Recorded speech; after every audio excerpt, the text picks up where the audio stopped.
I am in a podcast, nothing more. Nosferatu is coming up next.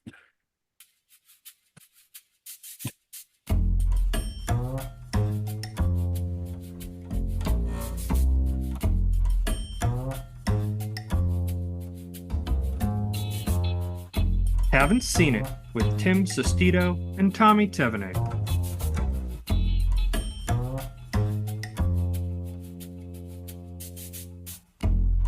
Hello, everybody. Welcome on in. Thank you all so much for listening today. This is a podcast where one of us is watching a movie for the very first time. And today, that is, I think, myself for one of we're covering both Nosferatus, the Yeah, two of the three Nosferatus. We're excluding the 1979 version, but we are covering the one that was just released by Robert Eggers, and then the original silent German film from 1922. Tommy, you had seen the silent feature before, yes? yeah. I've seen the silent one about like 3 years ago. So SpongeBob doesn't count, by the way. no, not at all. So yeah, I've seen the original like 3 years ago. Just a weird piece of history. Yeah, it's what's very interesting coming off because I went and saw Nosferatu in theaters a couple weeks ago, like the new one, and then when I was watching the silent to prepare for this episode, everything from that movie just came back to me because of how similarly structured the stories are, even though they tell it in very different ways, obviously. Mhm. Um, but yeah, I mean, it's definitely an important film. I was just looking up what the average feature film length in 1922 was, and it was 15 minutes. Yeah, And this movie is 90 minutes. So to tell you how this is different from what audiences would expect at the time, these longer movies didn't really have their footing yet. And yeah. We'll get into it later, but like it's just interesting that like how this movie survived when so many silent movies are just lost media right now. Like Scorsese says that apparently like mm, roughly 90% of films made before 1929 are just lost. Like the film prints are either destroyed or just none surviving copies. So the fact that Nosferatu in 1922 has survived all these years later is just amazing, especially the journey to get there, where like we shouldn't be seeing this. It should have been destroyed. So yeah, and well, yeah, a big part of that was the film was the night had the nitrate on the film, so it was very easy to burn, and especially at the time when people were just smoking cigarettes left, right, and center, you're handling this film with a cigarette in your mouth, like, yeah, it's gonna burn up. And they just also didn't put any importance on film preservation at that time because it was probably yeah, just seen as like this will be in a movie theater for X months and then we don't like we just like what do we do with these film reels? yeah. Exactly. It's just like, do we even care about this? Do we even need to worry about this? Yeah. So it's insane to think about it because, like, apparently, like, this movie, like the way they changed the film characters to not be exactly like a copyright ripoff of Dracula because this is an unauthorized version of Dracula. And then Bram Stoker's widow found out about it and was like, "You just pretty much copied my The husband's work with novel. Dracula." Yeah. And they ordered like essentially like in court they end up ordering every single film print of Nosferatu to be destroyed, and somehow through the luck of just like preservationists, some copies and some prints rather survived, and now we're ended up being like over 100 years later we're still able to talk about this movie, and Nosferatu is such a big popular culture in a whole different way from Dracula himself. Yeah, we covered Dracula on the podcast. You can go back and listen to that episode if you'd like. It was October of last year. Like I could see the similarities. It's very striking. I've never read the Bram Stoker's novel, but there's definitely differences in the film adaptation of the story of Dracula versus the novel. And I wonder if a part of that had to do with trying to distinguish itself from Nosferatu. Yeah, I mean, I'm curious to see in like in the overall historical, like how well known was Nosferatu, like by that point, when the time we got to 1931 in Dracula, like was that really known that well, or is that more of like a cult film that somehow just broke out and lasted through just legacy and everything. I mean, I think it's one of those things that these kind of films that if you're in the film world, you're probably interested in trying to find it and trying to watch it and like procure it down. But you also see some very early, cinematic language in the silent film itself. But we will talk about all of that. That's what this whole episode is going to be about. Kind of compare and contrast the Robert Eggers version and the original. But Tommy, give me a movie. What's a movie you saw recently? Yeah, so 2 weeks ago, I went to go see a screening of American Psycho, a movie I have not Ooh, seen in over a decade, and it was very cool. Shout out to Science Studio in Hartford. They had a screening with the director, which I don't have her name pulled up right it's here. Mary. Mary, what's her name? I know. Mary Herron. Yeah, Mary Herron. And it was just an awesome screening. I mean, that movie I haven't seen forever, like I said. And just like everything from Christian Bale to the whole like comedy that I didn't realize was there when I first watched this movie, like kind of half watched it 10 years ago. Yeah, It's just such a great satire of like the 80s cultural life. And Mary Herron was giving off great comments about like how like she treated Willem Dafoe on set, how she got like different things in terms of like production values of like how there's specific art pieces that were hanging in Patrick Bateman's house that like showed how like shallow he was about the art world and how that came to be on top of like the Huey Lewis thing and everything like that. yeah. So, How was but the Q&A part of it? it was fine. I mean, Q&A is essentially like thankfully we didn't have the typical what do you suggest for like a new filmmaker question, which I feel I like you always get. I didn't get that, but I when I went to I saw a Q&A with Taika Waititi when he did Jojo Rabbit. And it was weird because I remember the advertisement for it popped up like 2 days before the event. So it was clearly like it was scheduled, but everybody forgot about it, and then they forced him to do it before the movie. So you just had a theater full of people, some who had seen the movie, some who hadn't, and he handled Yeah, the Q&A beforehand. And I just remember one woman being like, "Oh, Mr. Watiti, like I want to show this film to my son. I want them to understand, uh, you know, prejudices and biases. And what do you think I should say to them when they're watching this film?" And he's like, "I don't know. I don't know your kid. Like, you know your kid." Like, I was like, oh man. It made me go, I don't really need to go to Q&As, do I? Huh? It's just really just yeah. people asking like There's it's never like something technical, it's never something interesting, it's always something odd and kind of stupid. Yeah, I mean, there's certain people I feel like are fun for Q&As. Like I've seen Kevin Smith do two Q&As, but he's a great Q&A because he will literally answer one question and then just ramble.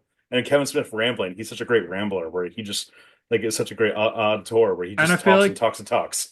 I know I've talked shit about Kevin Smith films on this podcast, but I do get a genuine sense that he's like a really down to earth guy and like a cool person to Yeah, actually like converse with and like actually appreciates the people that enjoy his film and enjoy his work and like wants to like be a part of that ecosystem with them. So like which I respect him for a lot.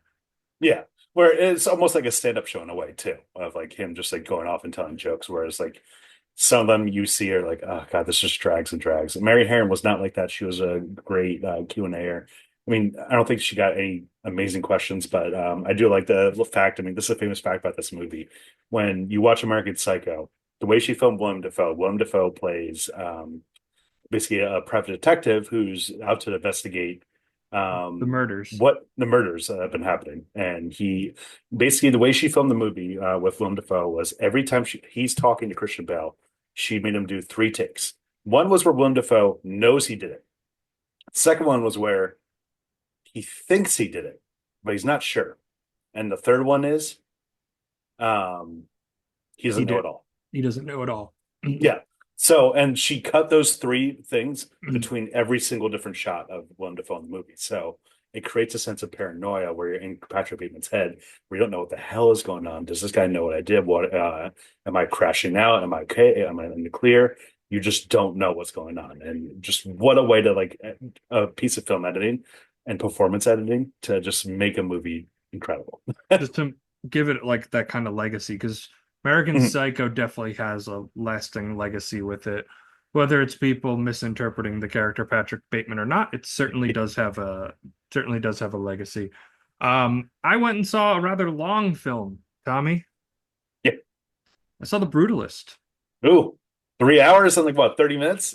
There's an intermission in there. I will say to its credit, it's very well paced. While the subject matter is really bloated, I would say. Like it's trying to, by the time the second act comes around, like after the intermission break, it starts trying to put more ideals of like Zionism, Israel, Palestine. Like it starts mentioning all these little things. Like it handles drug addiction and like, differences in cultures and how we can actually get along.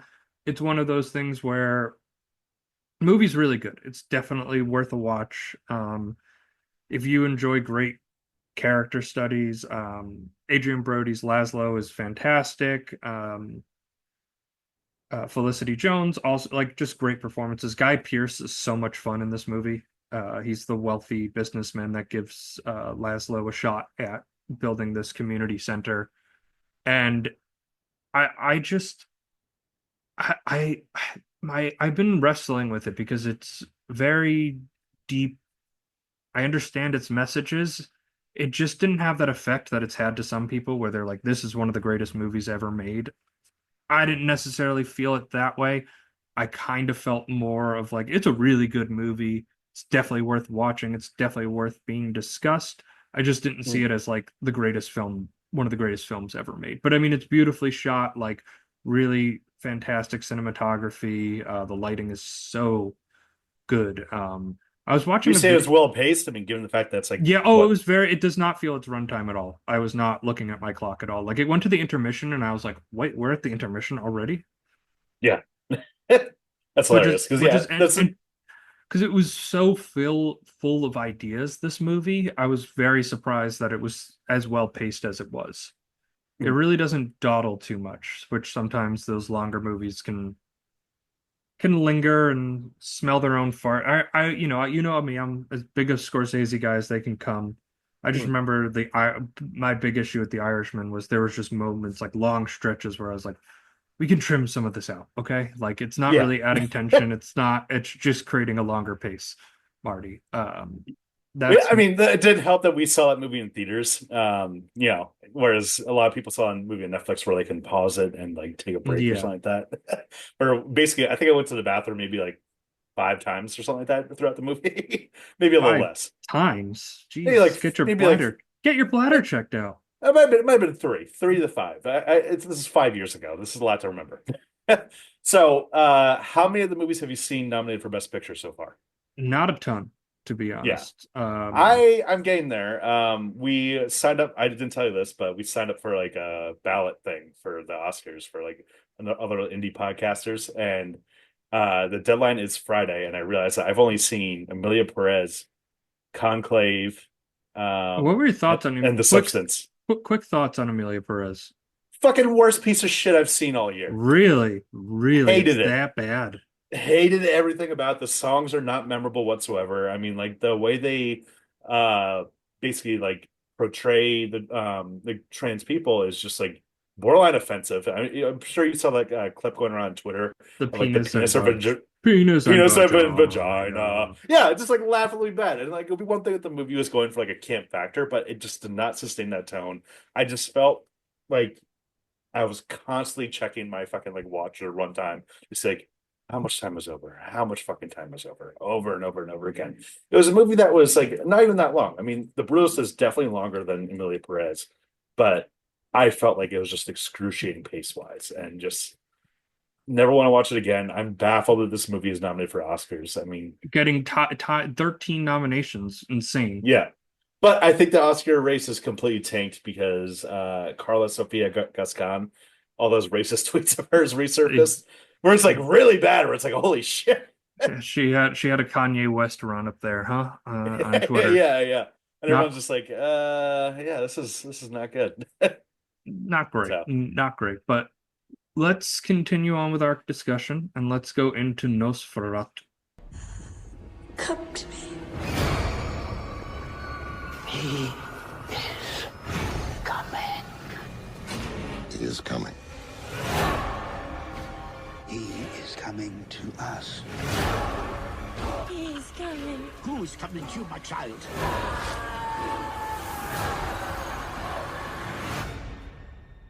Nosferatu. Rated R. Only in theaters Christmas Day. Special engagements in Dolby and IMAX. So yeah, they didn't really have a TV spot for the 1922 silent film. I'm sure you're all very stunned by that Yeah, only 30 years revelation. before the modern And invention of TV. yeah, and 50 years before they even came up with TV spots.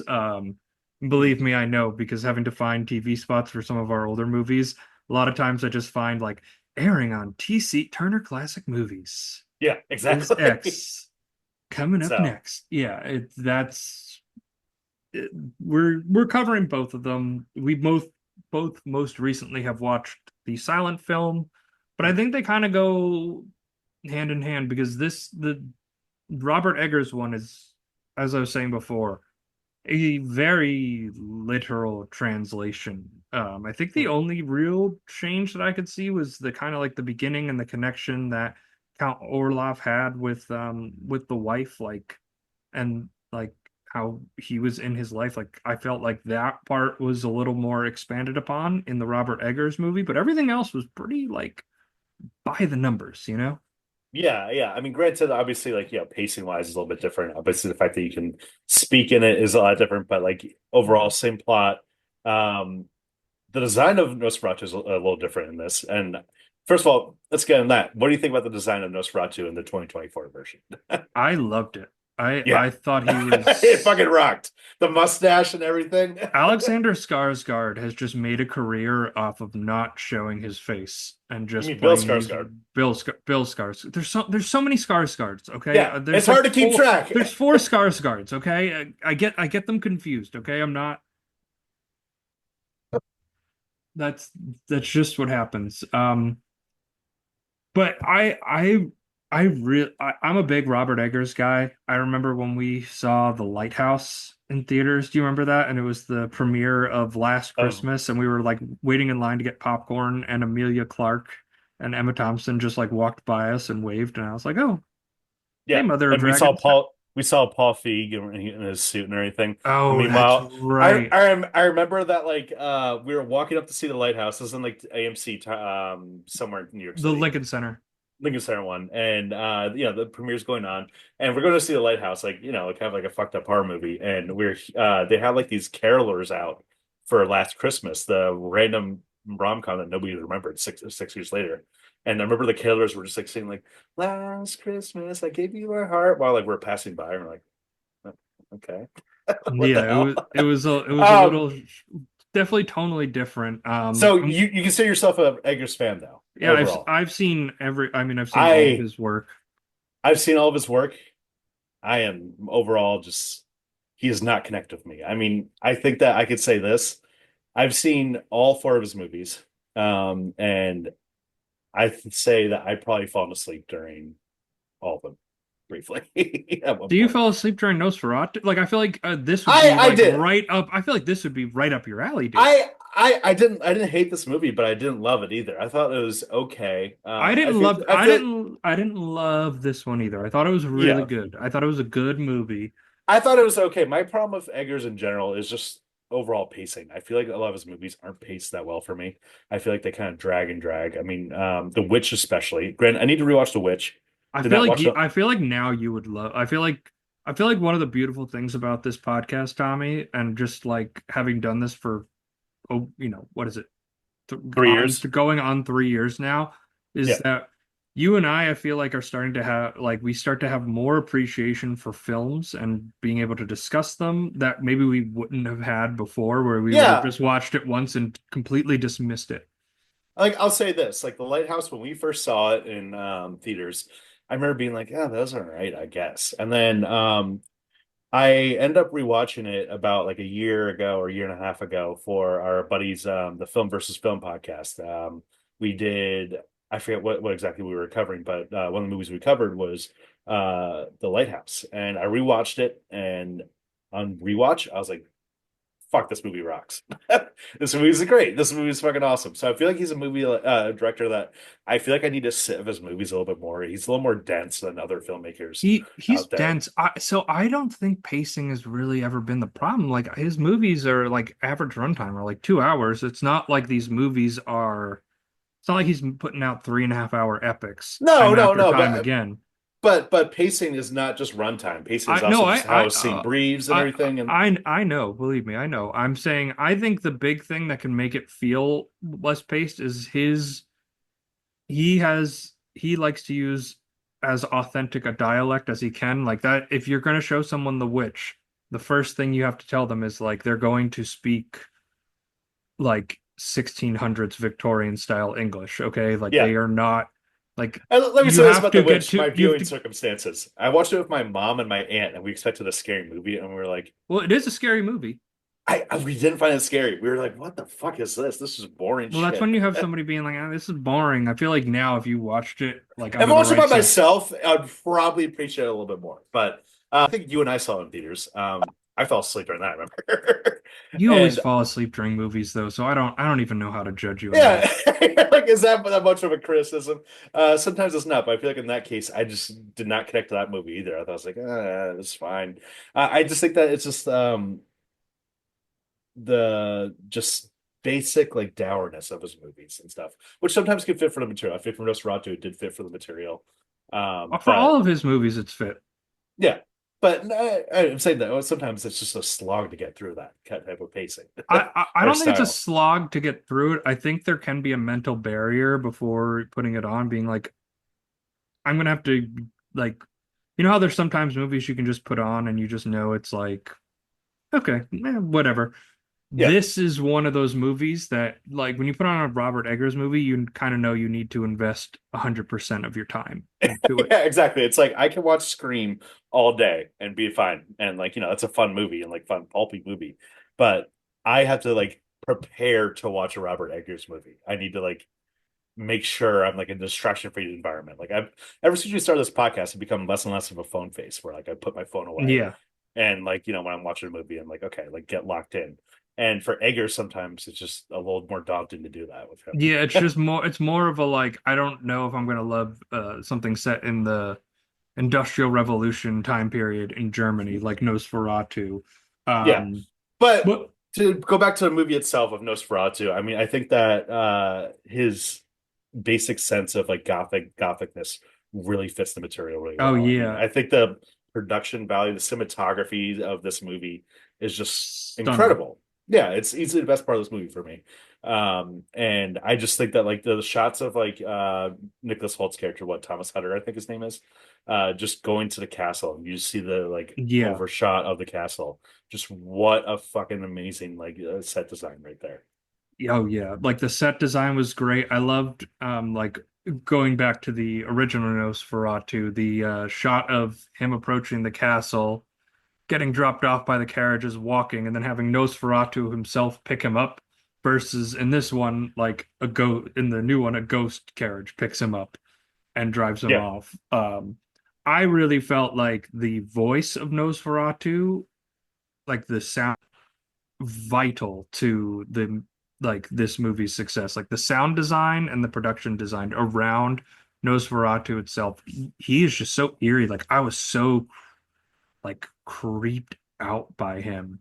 Oh Um, yeah, I mean the voice itself. I think we should probably make a distinction between which one we're talking about because we're going to go back and we're forth a little just gonna bit. we'll do the So Eggers and the original. yeah, Eggers in the original. Yeah, I think that's a good way. So when we're talking about Eggers, yeah, there you go.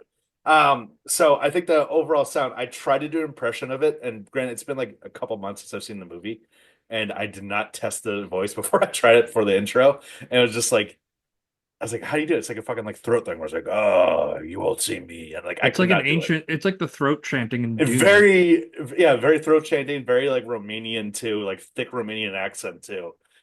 Just what a way. I mean, yeah, when we covered Bela Lugosi Dracula, I feel like that's one that lets the voice of Bela Lugosi has been so parodied to death that that just lost all its thunder for us. Yeah, and I think the movie itself just not being very good, like kind of lost some of the thunder for us as well in that in that movie. You're muted, Tommy. If you look back, we were haters on that movie Oh, we on that were. I think episode. we gave that like. I think I gave it like a star, and I was Yeah, like, I it's gave it only like getting a two and a star half. for. I think I gave it a star for like, and it was just a legacy star. I could not tell you how many times I hit the remote on that button, just being like, all right, how much time is left? It's still 30 minutes left. I swear I looked 10 minutes ago and there was 30 minutes left. It was one Yeah. of those. It was one of those movies where, So, but yeah, like basically like the way of like vampires in general have been so over parodied. So like then we had the boom of like Twilight and like even Interview with the Vampire, where like vampires are sexy now. So basically, Eggers, the way he designed Nosferatu and what he wanted Nosferatu to be was like, I want people to understand this is a corpse. This is like revolting and and he's horny as shit. yeah, he's horny as shit. And yet somehow some people on Twitter still are horny about fucking Skarsgård in this movie, where I yeah. mean, it was a terrific performance, and I mean, Lily Rose Depp also with just a terrific performance there. What did you Breakout think? role. What did you think about Aaron Taylor Johnson? I thought he was fine. I I thought he thought he was was totally fine fine. too. I thought people were over exaggerating because a lot of people had a lot of issues with Aaron Taylor Johnson, I but I don't know thought he what there kind is to of hate about him in that I movie. didn't either. I'm like watching it. I'm like, what am I supposed to like you could definitely learn to dislike the character. He was kind of put in there. Like the character is there as an opposition to the Yeah, good guys because he's the one with all the funding and all this, and he won't help with this plague coming in, and he's sick of having Lily Rose Depp's character around and freaking out his wife and his children, right? But like that's just the character itself. The criticisms were heavily pointed at his performance, and I'm not saying it's an Academy Award winning performance, but it was good. It was solid. It yeah, was it was serviceable. solid. It was what it did. But like Lily Rose Depp in general, though she was the breakout star of this. I mean, she's been in a few other things before. I think I mentioned the movie Silent Night that she was in, which is like a fun movie where it's basically like Christmas and it turns out it's the end of the world and people celebrating the holiday to like cope with the fact the world's ending. But before this, she was mostly known for like, what was that movie show that came out, The Idol, that came out 2 years Yes, ago? yes, yeah. There's that, and like people trash that. People are like, "Oh, this is shit." And she was also known for fucking yoga hosers. Speaking of Kevin Smith, his worst movie ever. I still haven't seen it because I've heard it's just god awful. So the fact that she came back and like after like pretty much just known for shit for the most part, and Yeah. delivered a performance like this, like what a fucking way. The scene of her like convulsing and just like freaking out, and then telling Nicholas Holt Hutter, you'll never please me like he did. Just fucking chilling. Just the Yeah. way that went out. It was just like, And then what? he goes in as hard as he possibly can. As I could say, this movie was very horny without being like overly like sexual or objectifying. Hmm. I It find wasn't movie. it wasn't a Verhoeven movie. No, no, it wasn't an American Pie movie. It wasn't a Verhoeven movie. Like like there's some nudity in it, but it's not nothing. I wouldn't say it's like a sexy movie, but it is a horny movie, and there is a distinction between the two. Yeah. Oh, totally. Because it's all about the desire and stuff like that. Of like, oh, like, I think the best adaptations of Dracula will go into like the I've crossed like seas and like time to come see you. For like Lou Rose type of character. Yeah. Um, so within that, Yeah. So then let's kind of contrast it back to the original yeah. Nosferatu, the So 1922 film. Tommy? Oh, You I didn't know if I thought you were about to play something for a second. No, I don't have anything. Well, I have Yeah, something, but not I'm waiting for you to cue it up. yeah. So, anyways, so Nosferatu, first of all, original. How many silent movies have you seen before? I've seen a couple Chaplins, a couple Buster Keatons. Yeah, this might Uh be other than like movies that like have like zero dialogue or something like that, like more modern ones. I think this might be the only silent movie I've seen. So, I mean, that's definitely like Chaplin and Buster Keaton's or something we could definitely go back to in the future. But just I feel like the sound movie and like the way the film stock has aged, with most of like the adaptations you see of this or most of the restorations you see of this kind of adds to the horror of this movie. I feel like this is just a very unsettling movie when you watch it. And sometimes I talk about how like when we watch older movies, how like it's kind of eerie to me that like almost everyone's dead. But or in this case, every single person's dead. Some of these people died before my grandparents were fucking born. That's how old a movie we're talking about. I feel like that adds to the creepiness of this, where it feels like you're watching like a movie that they would find in the basement in Evil Dead or something like that. You know what I mean? Yes, yes, definitely. So Max Schreck played Graf Orlok in this one. It's the very iconic look where he's almost like mousy looking with like two Yeah. like needles as teeth there and just like these claws and this hunchback. If you grew up watching SpongeBob, you've definitely seen Nosferatu. There's a couple episodes where they make references. I would say for most of our generation, we first heard of Nosferatu through SpongeBob. Oh, 100%. Yeah, yeah, exactly. And I feel like it's just a general like there's three or four very iconic shots of this movie that like stand the test of time. One's the one of him like arriving in like the door frame where you just see Yeah, him in the door frame. The other one is the one where he's walking up the stairs, so you see his shadow, just it's this the silhouette. shadow. So yeah, Yeah. And the other is the end of the movie when he goes to bite Ellen. Ellen and he's just looking up. And that's the shot. I think they took that shot in SpongeBob at one point. And then there's also the one of Ellen where she's like putting her hand on her forehead, like right at the end there, like oh, like Yeah. that. I But think I think what gets to this movie with me is going back to a point I made on our Dracula episode. That this is a tweet I saw that this the invention of sound set back the visual language of movies by like at least 10 or 20 years. Because you see this movie compared to what we saw in Dracula, and it's night and day, just how different the Dra cinematography is. Dracula is so flat, Yeah. so uninteresting visually Mhm. to look at. 'Cause I mean, back at the time, like they would have symphonies in or at least just a piano in the theater Yeah. playing the scores, and that leads to some confusion because Tommy and I had a bit of a conversation Yeah. about which versions should we watch because there's a lot of different versions of this, and there's a lot of different scores, and obviously scores are going to make a difference when it comes to the movie you're actually watching. Yeah. Exactly. So, what we did for this episode was I went down like a rabbit hole. I first of all rented the video from Best Video. Shout out to them. And the Best Video DVD was from Kino Video, Kino Lobar, I think is what they're called now. And they had two different scores on them, and both of them were really solid. And then so I took 30-second clips from the end of the movie when he's walking up the stairs, from the two different scores I had on that DVD, and then one from the version you could find on Amazon Prime right now, which is a fully colored restoration, which I think if you're doing a fully colored restoration for a black and white movie, like fuck that. No, you don't need to, you can make it Well, colored. it's a public domain thing, right? Like that's why they Yeah. do it. Just because it's like it's different and it's public domain and we can do what we want, and then there's no like it's a different version of it, so copyright holders don't have to get It's into like it. the And It's a Wonderful Life thing where they yeah, cut out the whole oh, don't Potterstown thing. we already went into that enough. Please, please, please. Yeah, yeah. Sickening. But this is the version that was found on Amazon Prime first. Yeah.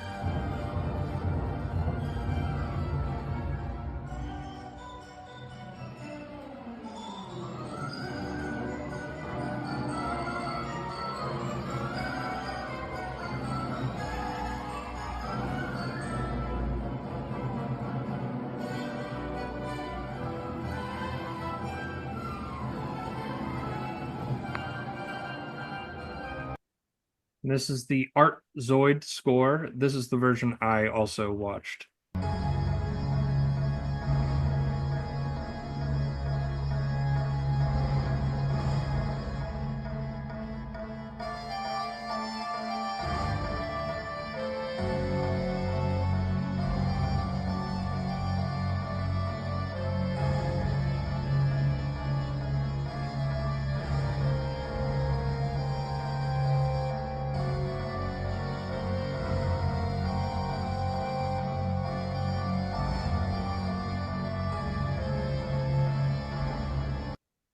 And then this is the Donald Sosen score.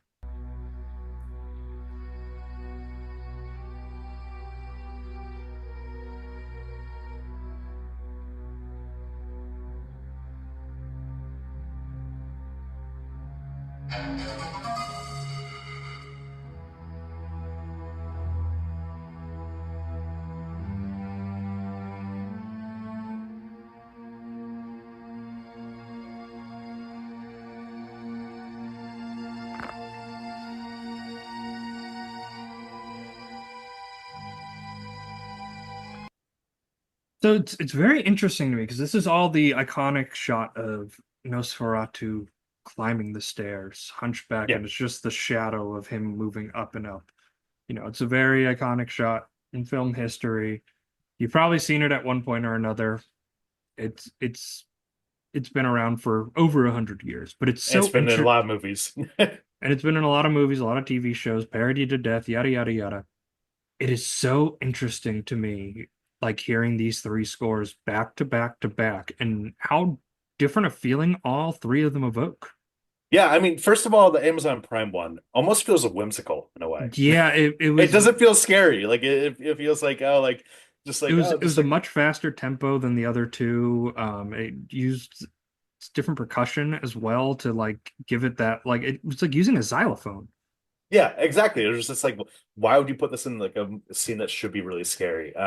There's something interesting about Nosferatu when you look up the running time is that it'll say like it can run from anywhere from like 63 to 94 minutes depending on transfer speed. Yeah, So the Amazon Prime one is clearly sped up a little bit, which I could tell too when I was going back and forth between the three. But still, just almost whimsical. Like you can't really feel the horror. I feel like the Art Zoid, or what is his name? Art Art Zoid. Zoid. That's what I have it at. Yeah, yeah, that one was terrifying at parts, and that one like I feel like really sold the horror in a way for me, and like it felt a little more modern. It felt more like kind of like It a definitely felt more contemporary. yeah, Definitely borrowed from like Italian slashers. yeah, Italian giallos like Suspiria and shit like that. I got that vibe. And then the last one I felt like was still a little scary, but kind of felt a little more It closer felt to like it felt minimalist. yeah, exactly.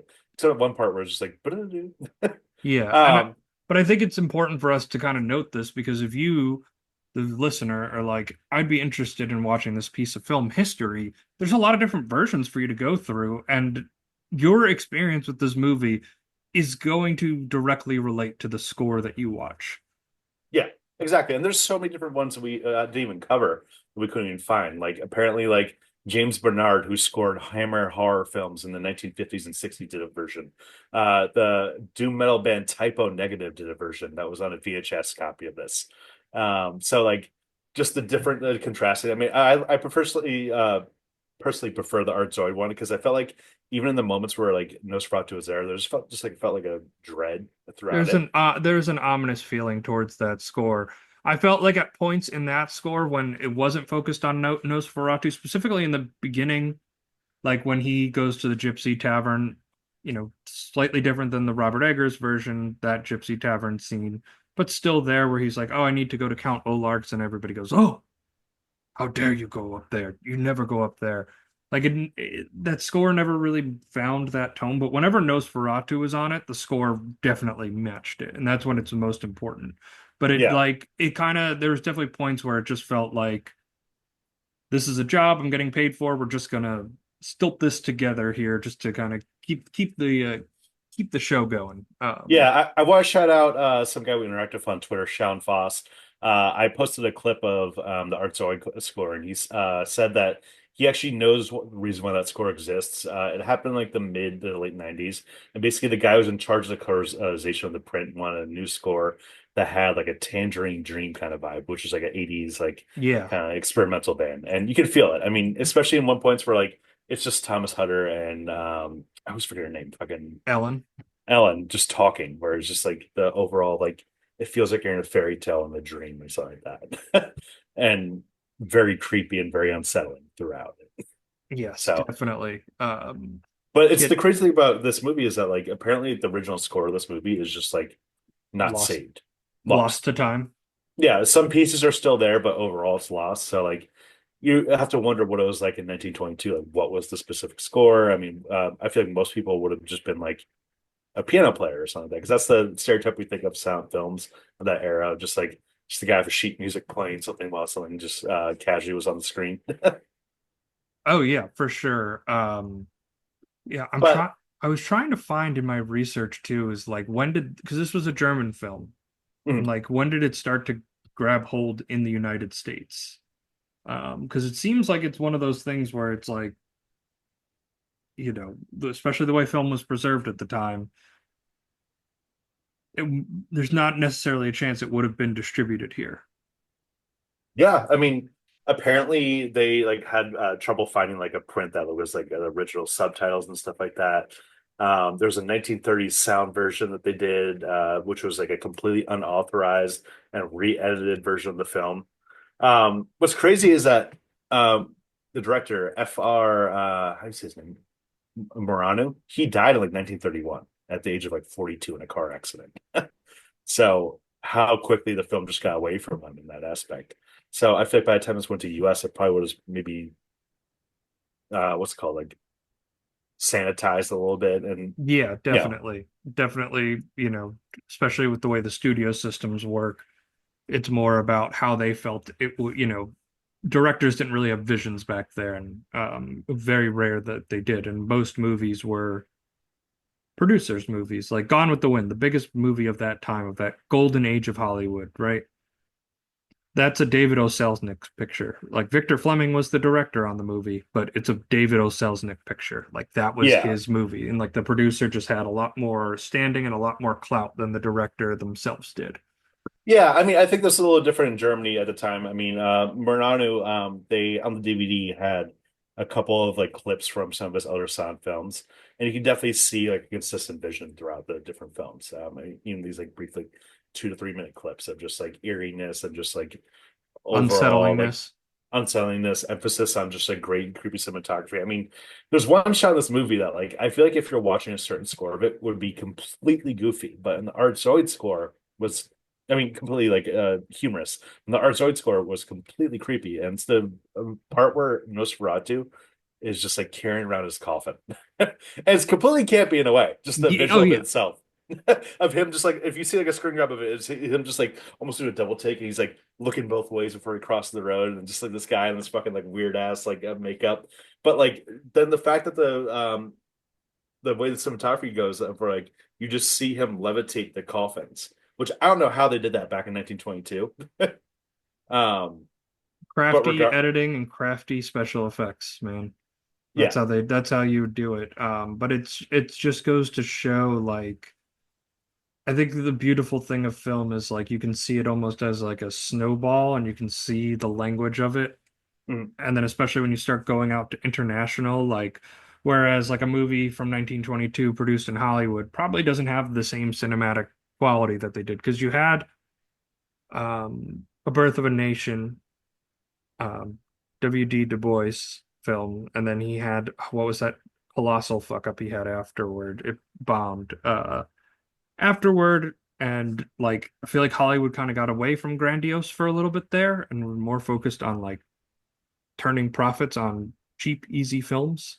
To mm, film Nickelodeons, it was to fill that out. It had nothing else to do with it. And then it was once MGM was founded, MGM was kind of seen as a leader at the time. And then the original 1924 Ben-Hur, which had like an astounding like $2 million budget at that time, and they shot in Italy, and it had to be reshot, and like the that whole studio's future was based on the success of that. And that was one of where maybe the more conventional way we view films mm. starts in Hollywood itself.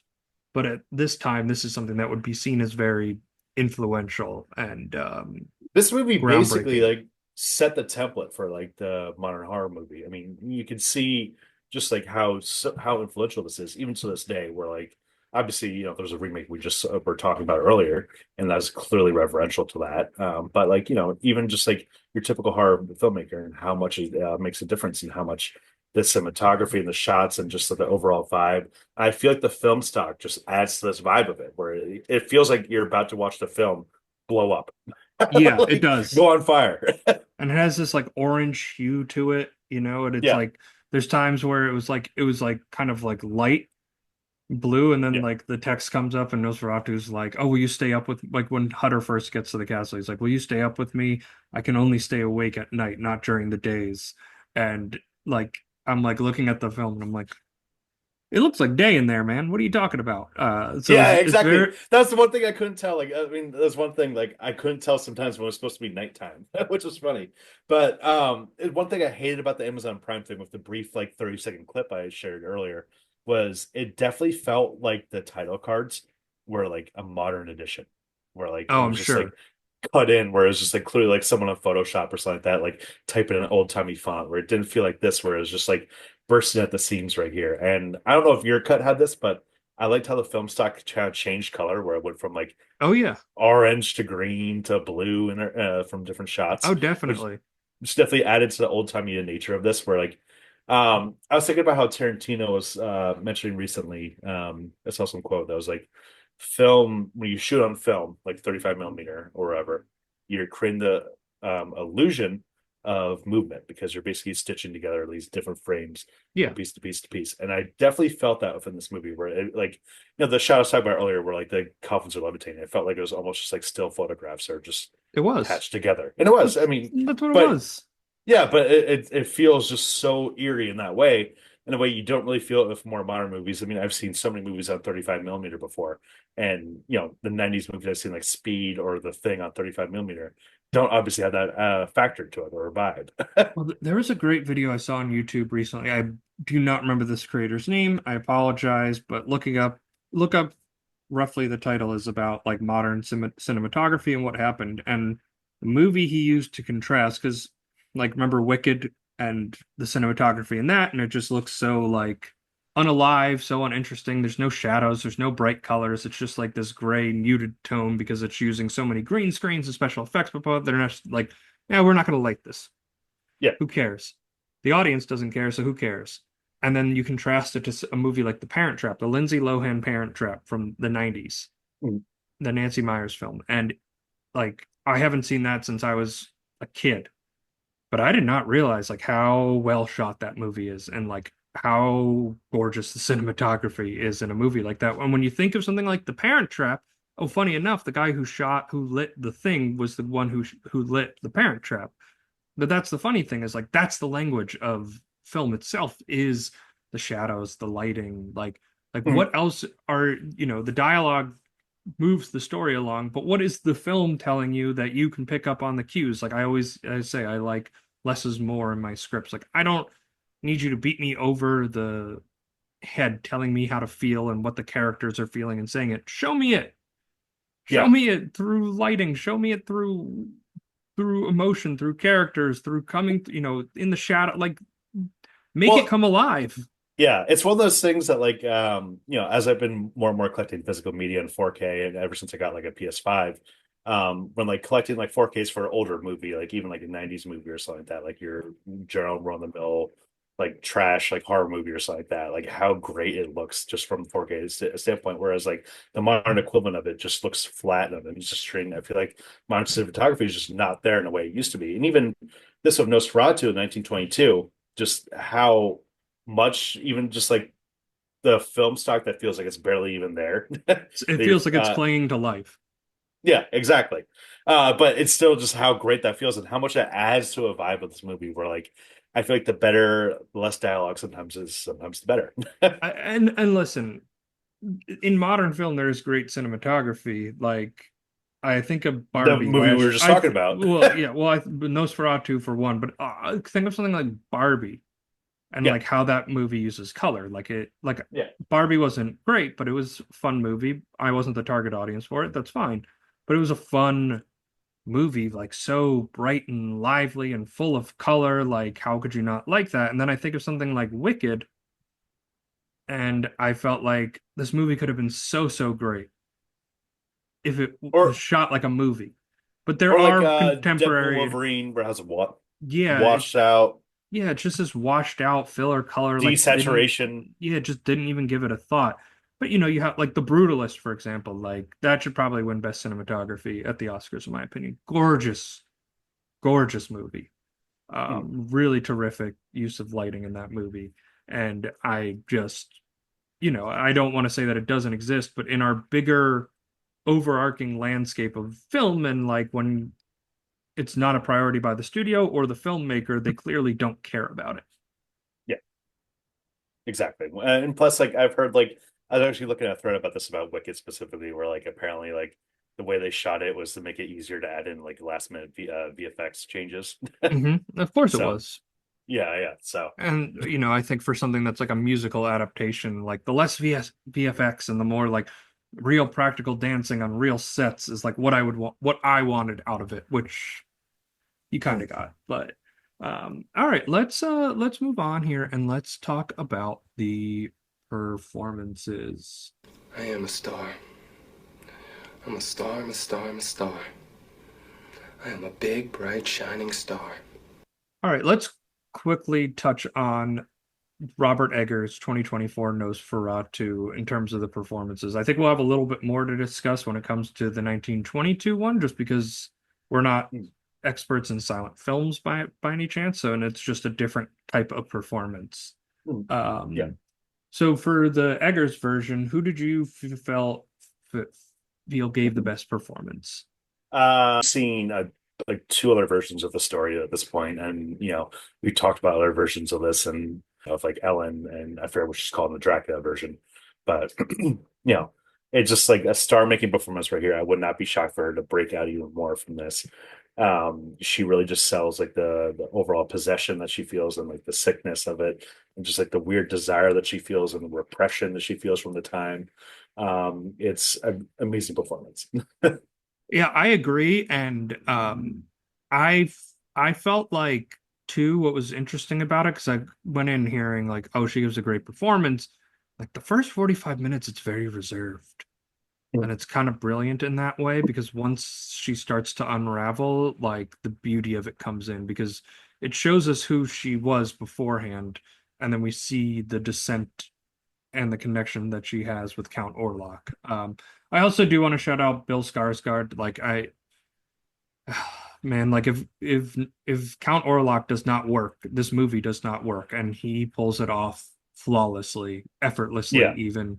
this Really is a and it's a movie. really technical performance too. The way he uses his throat, like you Yeah. can really feel that in the performance. It's Oh so yeah. unsettling. It's so creepy in a way that like was not physically possible in the 1922 version. Um, Oh, not at all. But this is a movie like I would love to revisit on my like home theater system and like crank up the subwoofer and just feel because I feel like my like apartment would shake whenever Nosferatu speaks because just a booming bass filled voice. Hollowing voice. Yeah, I want to shout out because we talked about him a lot during American Psycho. I discussed it earlier, but we did not talk about him for Nosferatu. Willem Dafoe, wonderfully, gleefully campy performance. He's definitely like Eggers' muse. I think he's been in Oh, he's all but one of his movies at this point. all but the witch.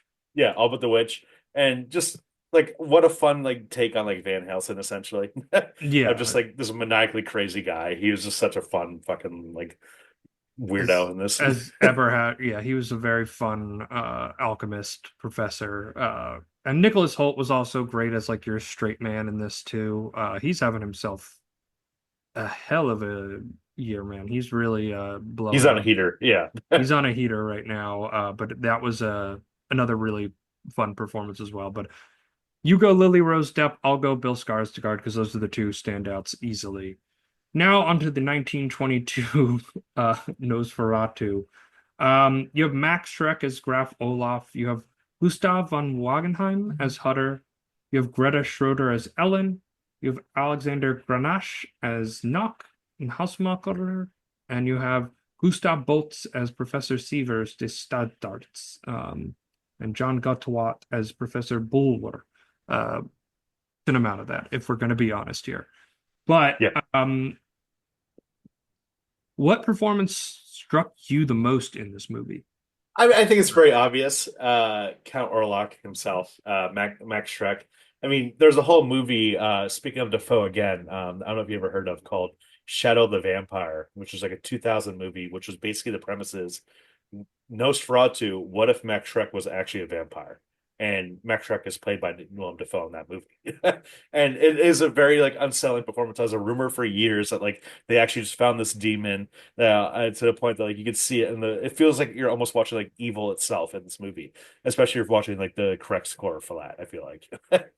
Oh yeah, for sure. Yeah, Max Schreck is the easy answer. It's such an iconic performance. I did love Gustav von Wangenheim as Hutter.